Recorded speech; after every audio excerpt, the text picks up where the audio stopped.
For decades, video game developers have been trying to put a stop to piracy in an effort to protect their titles from being dished out, distributed and downloaded for free, and they are continuously looking at new ways to stop these pirates in their tracks. And in this episode, we're going to be taking a look at some of the most creative, amusing, frustrating and painful measures that have been put in place to mock, troll and punish those who are not prepared to pay, as we take a look at 7 super anti-piracy measures in video games, and right here on the Easter Egg Hunter.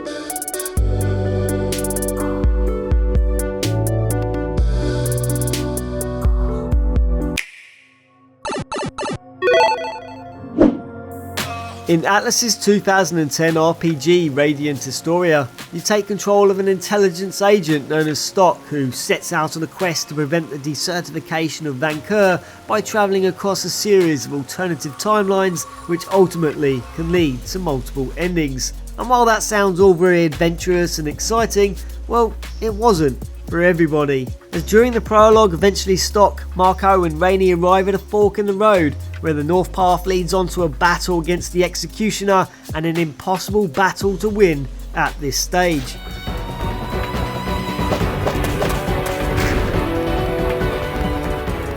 While the south brings you to an impassable barrier where thankfully Lip-T and T.O. show up to grant you the ability to deal with the barricade and continue onwards with the adventure.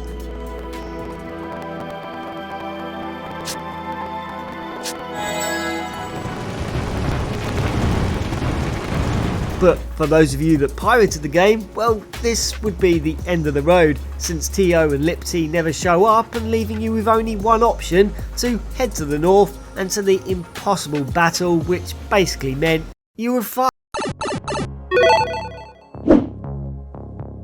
Next up is Amazing Frog, a title that is described as a hardcore parkour open world buffet of bonkers physics. Think Goat Simulator for frogs and I think you're there. Anyway, for most of us who have a legitimate copy, the game starts off within the hideout and immediately we can exit left to Swindon and start mucking about. But if you have a pirated copy of the game, then things might start off a little different. As first off, the game checks to see whether or not you've purchased the game and makes sure the game has been launched via Steam. If both of these aren't met, then the game activates the anti-piracy measure, which throws up this screen mentioning that access to Swindon may be restricted.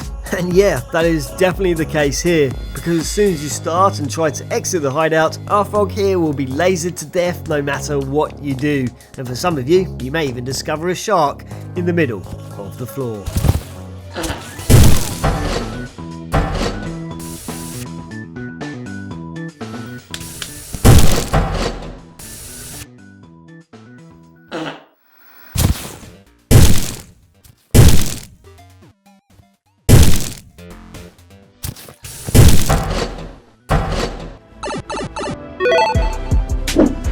Next up, we're heading back to the early 90s and to Sierra Entertainment's point-and-click adventure, King's Quest VI, which is home to some of that classic copy protection stuff, where at specific points games used to ask you questions that only a manual, code wheel or some other weird device could help you gain the answer. And if you didn't have any of those because you pirated the game, then perhaps a friend would kindly print off the manual or help you with the solutions in some other way. And in King's Quest VI, the developers set up a series of horrible riddles that can only be solved by using the manual and while ascending the perilous cliffs of logic, where at any time if you failed to correctly answer them, the stones would retract into the cliff and Alexander would find himself hurtling to his death and entering a place which I can only imagine is hell.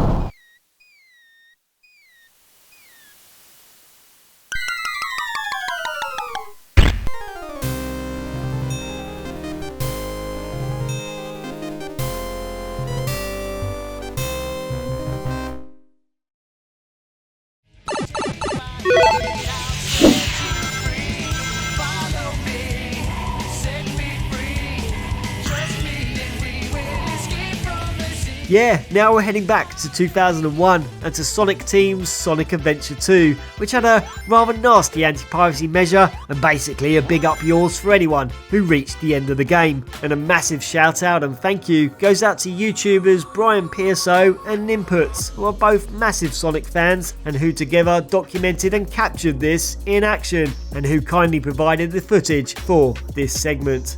As in 2018, brianpso scoured the internet for old original bad pirated copies of the game that hadn't been completely fixed and that were apparently still activating an anti-piracy measure, and after lots of research and many attempts he finally found a copy, but when he tried it out on an emulator the piracy measure never triggered, and so asked his friend and YouTuber Nimputs if he could burn a copy and test it out in his Dreamcast, and it finally worked. You see, when you reach the final stage, known as Cannon's Core, Tails will progress through the first part of the mission until you reach this door that can be blasted open and Dr. Eggman will take over.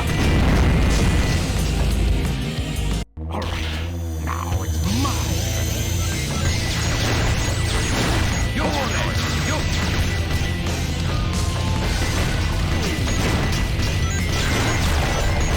However, if you have the bad pirated copy of the game, then instead of being able to play out the rest of the level as normal, Dr. Eggman will glitch through the map and into the darkness, and as you can see, he makes it a little difficult to complete the game.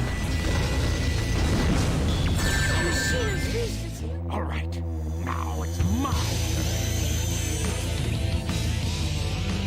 No! Alright, now it's mine.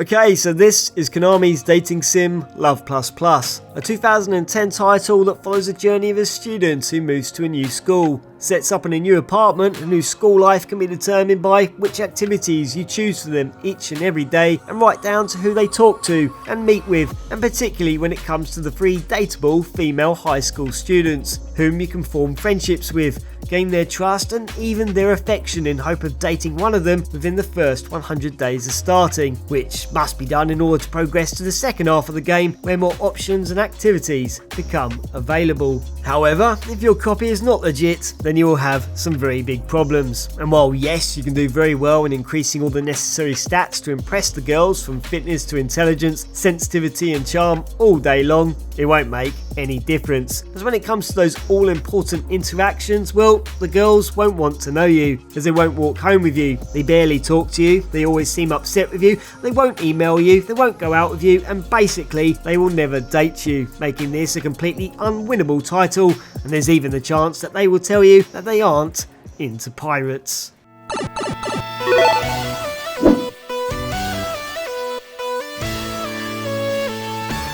Meanwhile, in Rockman.EXE, Operate Shooting Star for the Nintendo DS, Capcom decided to give us an utterly soul-destroying anti-piracy measure which activates not long after starting the game. As once you have been to school to learn how to fight and delete viruses when you are hooked up to the net using your personal terminal, Lan can then head on home and enter the net on his PC.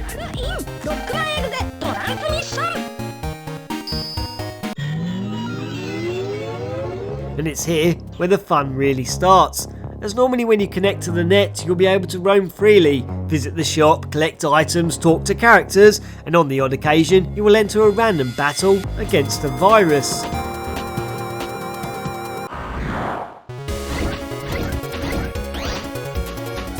However, if you are running a pirated copy, well, all I can say is I hope you enjoy the random battles, because instead of being able to wander about freely, you are instead greeted by a virus every single millimeter you move across the screen. And while yeah, it's possible to progress through the story, it would definitely be one of the most painful gaming experiences that you will ever encounter. And hats off to anyone who put up with this.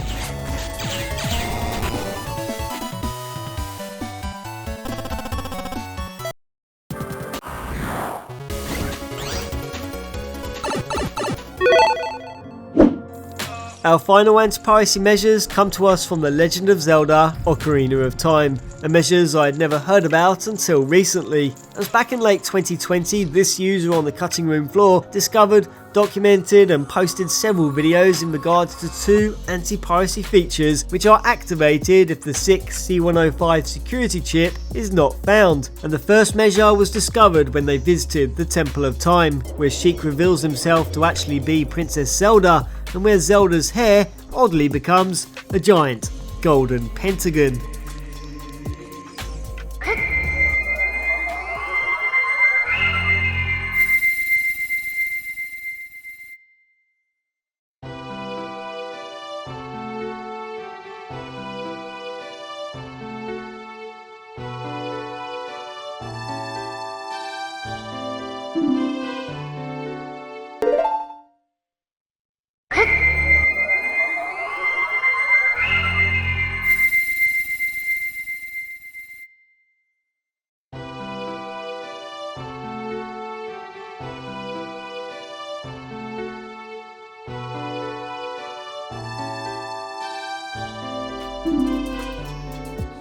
While Jrra's final discovery was found right at the depth of the game and after defeating Ganon, as while you race down the steps with Zelda to try and escape the tower, which is now crumbling and threatening to collapse at any second, Link and Zelda will arrive at many gates which Zelda will open to allow us to continue.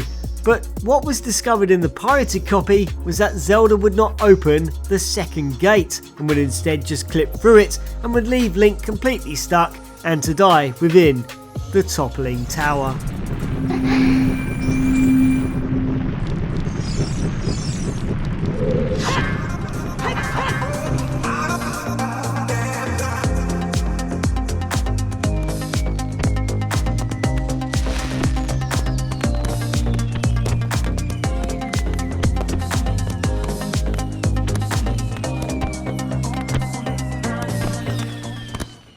What do you know about voodoo?